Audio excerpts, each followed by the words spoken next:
Hi YouTubers, this is Tamara, and this is my very first video blog. I'm coming to you today for the very first time, and I'm excited to be here. I don't know if this is going to be an ongoing blog, but I had a thought that I wanted to share, and I thought that I'd try sharing it on this medium. Let's start with from the beginning. Habari Gani. Today is the second day of Kwanzaa. The principle for the day is koo-jee-cha-goo-LEE-ah, which means self-determination. And that's why I decided to start this today. I came across a movement on YouTube that I thought was really interesting, really spoke to this idea of self-determination. And I have to say that this movement is one that I disagree with in a lot of ways, but one which I believe has made a profound contribution to the thoughts that should be in conversation right now. And so I wanted to speak a little bit into that, and I wanted to speak into it in the context of self-determination, because I think that it's important that we reflect somewhat on how we decide to speak as African American people, how we decide to speak for other African American people, or if we even think that we have the right to do so. And I wanted to, open the conversation up a little bit to how we let ideas in. So with that, I just want to jump right in, tell you a little bit about myself. Again, I'm Tamara. That's Tamara. I speak quickly and it's not always clear. And by background, I tend to be a little bit of one of those so-called black radicals. I have had engagement with black nationalism, Pan-Africanist thought. In my mid-30s, I became a Baha'i, a member of the Baha'i faith, which is the youngest of the world's religions, founded in the 1800s by the prophet founder Bahá'u'lláh. And that perspective as a Baha'i has become the central organizing principle of my life. And I think it's important to say that. A lot of people may have a perspective that a religious outlook, and certainly a Baha'i religious outlook, which the Baha'i faith stands for the unity and the oneness of humanity, and it articulates a concept of unity and diversity, might stand in direct contrast in some ways to concepts of black nationalism, concept of Pan-Africanism. I don't feel that way. I feel that for myself, it's a natural outgrowth of my lifelong interest and concern in solving the so-called race problem. So with that, I just felt that it was important to give that background so that it's clear that although as a Baha'i I have a particular viewpoint that's very central to my life and my outlook, which is that humanity is one, that we should aim for unity in our diversity, that we should seek reconciliation and not division, that we should be together and not apart. At the same time, I feel very conversant with movements that have the opposite point of view, that are friendly to the idea of racial separation.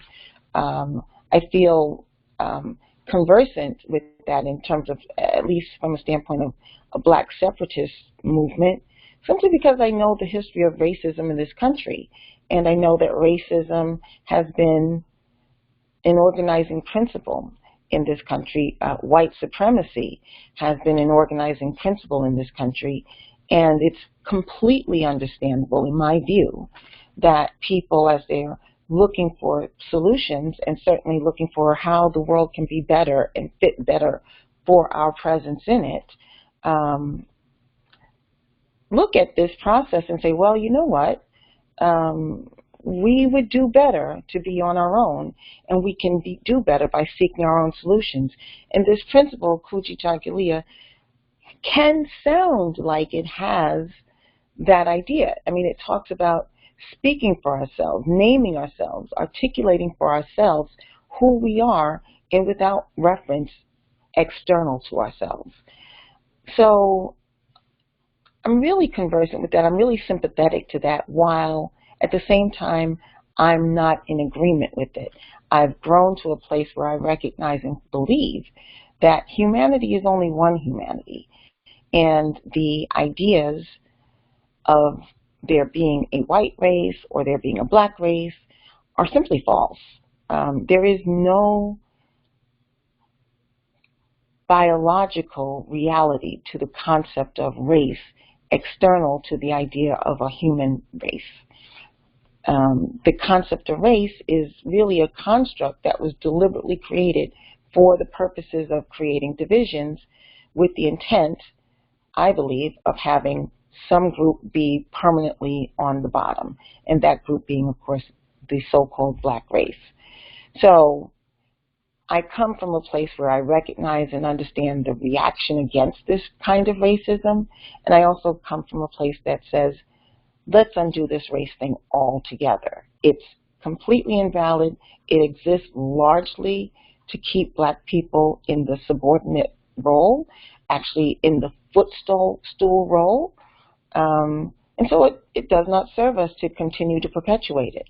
So allow me to make a self-statement of who I see myself as today, and this is just for today. I see myself as an African American by culture. I recognize that I present to the world as black, especially in America, and I recognize that I share in common with any person who presents in the world as black a certain struggle. And I also recognize that I share specifically with certain people who present in the world as black, but who are particularly African American by lineage, that we have a very specific subset of hardships that have been imposed upon us in this country. And that's the interesting thing that I came across in YouTube. So there's a movement called DOAS. It stands for American Descendants of Slavery. And you can find them online. You can find them certainly on YouTube. And there's a lot that they have to say that I think is, well, I just don't agree. And I don't agree because I think that a lot of the ideology of DOAS seems to be postured in contrast and in conflict with others. But I don't think that that's their intent. I don't believe that that's their foundational purpose. I believe, and I can be wrong, but I believe that their foundational purpose is to state unequivocally that we need a way of identifying and tracking and quantifying the experiences of those of us who are descendants of the trauma of African American slavery. And that, I think, is such a profound gift to this conversation. And so while I have plenty of criticisms to the platform, the political platform of DOAS, and actually I have an actual nitpick about the grammar. I don't feel like American descendants of slavery, which is what DOAS stands for, I don't feel that it's actually specific enough, because obviously slavery is an ongoing phenomenon in the world today. So people can be American and be descendants of slavery, but it does not have to specifically mean American slavery. So I think that the intent behind the wording is to be specific. I'm choosing to rename it, both to dissociate with the political platform of the movement as they've stated themselves to have, but also just because it's a nitpick. And grammatically, I think it makes better sense to consider myself a descendant of American slavery. So that's a nitpick, and I recognize it, but there you have it. So I will continue now to reference myself as a descendant of American slavery, and specifically American chattel slavery that originated before the American nation was even founded. And I just feel really grateful that this conversation is happening, because as part of our self-determination, I think it's important that we look at and recognize that there is a trauma that has been progressively applied, and that there is a way in which that we are avoiding having that conversation. Certainly right now there is a conversation about reparations happening, and again, I have really strong opinions about reparations and how they should be applied. But one of the central questions of reparations is who gets them, and obviously the central tenet of reparations is that African Americans, or those folks who present in the world as black, who are in fact descendants of American slavery, they're the ones who are owed reparations and have never received them. And when you think of it that way, you say, well, yeah, but who are those people? By looks, you really can't identify us, right? I have so many friends who are Caribbean American, and so they are descendants of the system of slavery at the same time period, but they may have been under British slavery or French slavery or, you know, Portuguese slavery. I have friends who are from Africa, and they were in fact never enslaved. They suffered from colonialism and struggled against that. Their struggles are both the same and different. Their struggles against American racism, once they land on these shores, is both the same and different. They bring a different idea, a different thought to the process because of how long or how short they've lived with American racism. They have a different historical perspective. And so we ought to be in conversation with one another. We ought to be inclusive with one another. We ought to be working for one another's restoration, and we ought to be conversant as to how we eliminate racism in America, because it's affecting all of us. That said, we do have some different ideas and some different history, and we have very, very different lived experiences. So I think it's really important that we create a mechanism so that we can really measure and articulate what the experience is for those of us who are in fact descendants of American slavery. And with that, I just want to congratulate and thank the founders of the DOAS movement for injecting that into the conversation. And I want to strongly endorse the idea that our census ought to make special abilities for us to recognize that, the same way how you can say white, not of Hispanic background, or Hispanic, not white, or however it goes on the census. We ought to be able to say black, African American, etc., and separately black, African American, etc., descendant of American slavery. We ought to be able to track that. We ought to be able to state it, and then we ought to be able to see whether or not, as a statistical measure, African Americans are in fact reaping the benefits of efforts to change the response to race, or are we being left behind simply because we've been left behind? Well, that's about as much as I can say on this right now, and there will be a part 2 because I have some more thoughts about the specific DOAS platform, and I have thoughts about reparations. But on the topic of self-determination and naming ourselves and speaking for ourselves and I really want to say that the ADOS movement does not speak for me, and that's okay. I don't think that we ought to have movements that speak for us, and that's going to be my number one criticism of ADOS, come to think of it. But I do thank them profoundly for this, injecting this idea of defining ourselves this way, and I want to endorse and jump on the bandwagon for saying, yes, we really should have a way of responding to this need to know who we are, what is our population makeup, and how are we being affected in the society as it is today, and what have been the historical impacts on us as a people within the context of the American experience.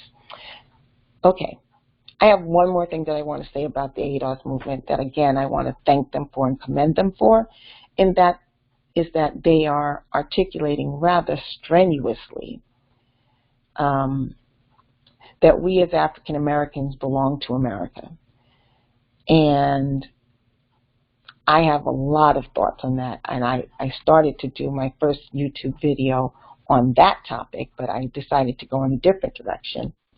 But man, as a Baha'i, I'm called upon to be patriotic to the land of my birth, and as a person who engaged in Black nationalism and Pan-Africanism, that was one of the hardest things for me to embrace. Like, what? I have to be patriotic to this country that has been nothing but abusive to my people? I had a difficulty with that. But you know, you grow and you change, right? You grow, you learn more, you experience more. And when I really think about it, I say, well, yeah, we are of this country. We are a part of this country. I thank also the New York Times and, oh boy, I'm going to mess up her name, but Nicole Hannah something, for the 1619 project that came out in August of this year, because of how she so effectively, they so effectively told this story of American history in a way that showed how integral our experience is to the overall American experience. And I don't agree with everything there either, and I don't have to. Nobody has to agree with everything that anybody ever says. That doesn't mean that we have to reject everything either. There is something profoundly valuable about stating up front that African American history is American history, that it's of a piece, that our story is integral to understanding this story of this country. And that there's nowhere else in the world, honestly, to where that's true. Anywhere else that you go, anywhere else that I can go in the world, my story is not there. My story is here. And while I can embrace and be proud of the legacy of achievement in Africa, I don't have a direct connection to that legacy. The direct connections, the achievements of my ancestors, the ones that I happen to know about, are here on this soil, in this land, making a dramatic and structural argument for change. So I want to take a moment to pause and just reflect. I want to say a prayer, I think, because when I reflect on how important it is that we think about how our history is part of the whole, and that we embrace that, and that we continue our struggle of making sure that that's the way that we are respected and recognized in this country, I want to say a prayer for unity. So, oh my God, unite the hearts of thy people and reveal to them thy great purpose. May they follow thy commandments and abide in thy law. Help them, O God, in their endeavors, and grant them strength to serve thee. Verily, thou art their helper and their Lord. well, I'm pretty sure that I forgot some of the words of that prayer. I'll link to the prayer separately in this video, but thank you for being with me for today.